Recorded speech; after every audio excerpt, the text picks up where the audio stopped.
Hello, Virgo. Sun, Moon, Rising, and Venus signs. Kamusta kayo? Sana po'y nasa mabuti kayong kalagayan.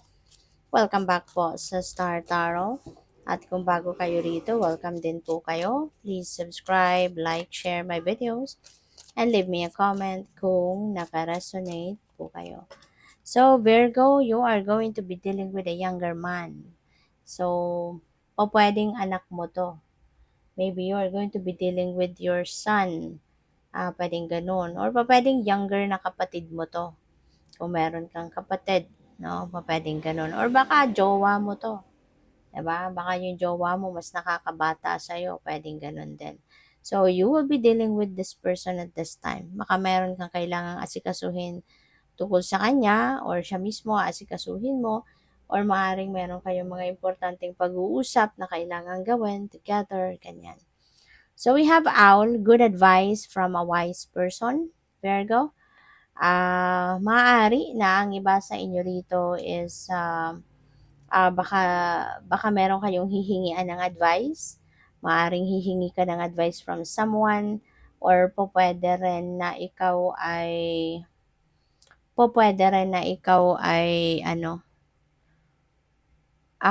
baka unsolicited advice naman nito. So, kung hindi man ikaw yung hihingi ng advice, pwedeng mag-aano ka, pwedeng meron kang, ano mo yun, baka there's someone na very concerned about you din. At kusa kang bibigyan ng advice kung ano man ang observation niya sa'yo. So, we have Ram, a stubborn and aggressive person. So, you may be dealing with this person sa ngayon. Pwede rin na si younger man ito na medyo sutil-sutilan or agresibo. So, as much as possible, Virgo, kasi negative energy ito, as much as possible, wag mo na lang tong pansinin. Diba? Kung sutil siya, ayaw niya makinig sa'yo, ayaw niyang pakinggan kung anong sinasabi mo sa kanya, then let them be. Let him be. Diba? So, ayaw niya makinig. Ayaw niya ng advice. Ayaw niya ng, diba? Ayaw niya maniwala sa'yo. Then so be it. Magpapaka-stress ka ba, 'di ba, sa kanya. So we have Vine, seek out information that will help you. So maaaring kailangan mo pa ng mas maraming impormasyon para na mas maintindihan mo siguro ang sitwasyon, 'di ba? Kung ito ay related sa kanya, kaya siguro hindi siya naniniwala sa or hindi siya nakikinig sa baka kasi kulang din yung impormasyon mo, baka somehow hindi rin baka hindi pa convincing, 'di ba? So you may need to seek for more information pa para maging convincing ka, no? Pwedeng gano'n.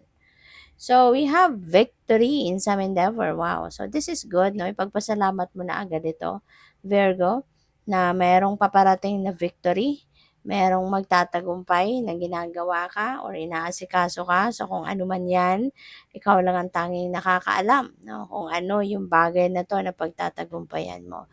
But this is something to be grateful for. This is something na ipagpasalamat mo na 'yan kasi pinagsikapan mo 'to, pinagtrabahuan mo, pinagtiyagaan mo 'to. Kaya nararapat lang na ipagpasalamat mo na 'yan. At i-congratulate mo din ang sarili mo when it comes kasi 'di ba, you work hard for it. So we have happiness, kaya magiging masayang-masaya ka kasi 'di ba, ito may tagumpay ka, yung hard work mo is going to pay off, kaya walang rason para hindi ka maging masaya. Walang rason para hindi ka magkaroon ng walang rason para hindi ka magkaroon ng iba yung saya, 'di ba? So what else? We have fire, strong emotion, passionate love or hate. So, it's either magagalit ka or mai-inlove ka dito. Depende sa inyong sitwasyon. Pero since merong stubborn and aggressive person dito, so maaari, no, na kayo ay pwedeng hate ito na maramdaman mo regarding that person. Diba? Agresibo, sutil, yung gano'n. So, baka may tendency magalit ka. Kaya, as much as possible, kung alam mo din naman na, diba, na alam mo din naman na talagang siya, sutil-sutilan, agresibo, anuhin mo na, dedmahin mo na lang, 'di ba? Kasi kisa naman ikaw yung manega, 'di ba? Ikaw tuloy yung magiging masama ang loob, 'di ba? Kasi sometimes, 'di ba, may mga tao na hindi talaga natin din makontrol. May mga taong kahit malinis ang inyong intensyon, ituturing pa rin nilang 'yan nangingialam ka sa kanila, 'di ba? So, let them be. Kaysa naman ikaw patuloy yung magalit, ikaw patuloy yung mapasama, 'di ba? So, we have success, ayan. So, 'di ba meron tayong victory, tapos meron success dito. So, maaari 'no, na hindi lang iisang bagay ang inyong pagtatagumpayan. You are definitely going to succeed 'no, in siguro isa or dalawang areas sa buhay. Kaya talaga kayo'y magiging masayang-masaya ngayon dahil sa blessing na ito. So, ngayon pa lang, Virgo, ipagdasal mo na 'yan, ipagpasalamat mo na, okey? Ipagpasalamat mo na yung ano na 'yan, yung success na 'yan, okay? So, we have happiness, wow! So, maganda 'to. Talagang magiging masaya ay, tingnan mo nga naman, oh, merong happiness na dito, may happiness din dito, Virgo. So, this is really going to be a beautiful, thing, no, that is going to happen in your life. Magiging masayang-masaya ka. So, maybe things are falling into its right place na from here on. Maaaring maraming ano 'to, maaaring maraming blessings ang puwedeng dumating sa'yo, maraming successes, pupuwedeng maraming magagandang pangyayari ang mag-a-unfold sa buhay mo kaya magiging masayang-masaya ka.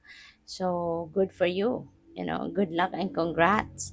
Ipagpasalamat na natin 'yan sa ngayon. Oh my God, Virgo, kaya pala, 'di ba, doble-doble yung happiness card, yung success card. Kasi tignan mo, may isang barkong pera na pupuwedeng dumating sa iyo. Look at this. Money or property through an inheritance, winning or windfall ang pupuwedeng mangyari or pupuwedeng dumating sa buhay mo sa ngayon. So, hindi lang ito pipitsuging amount of money na pupuwedeng dumating sa'yo. This could be a lot of money. This could be a bunch of money coming your way. Pupuwedeng cold cash ito na dadating, pupuwedeng inheritance, property, pupuwedeng may bahay, lupa, or kung anumang property ang pupuwedeng dumating at, ito ay mana, 'no, mana ninyo ito, puwedeng gano'n. Or maaaring meron kayong panalo, baka mananalo kayo sa mga game of chance, baka mananalo kayo sa lotto, mananalo kayo sa ano pa ba, sa mga raffle, STL, mga ganyan, or kung ano mang game of chance, 'no, pupuwedeng malaking pera ang papanalunin ninyo.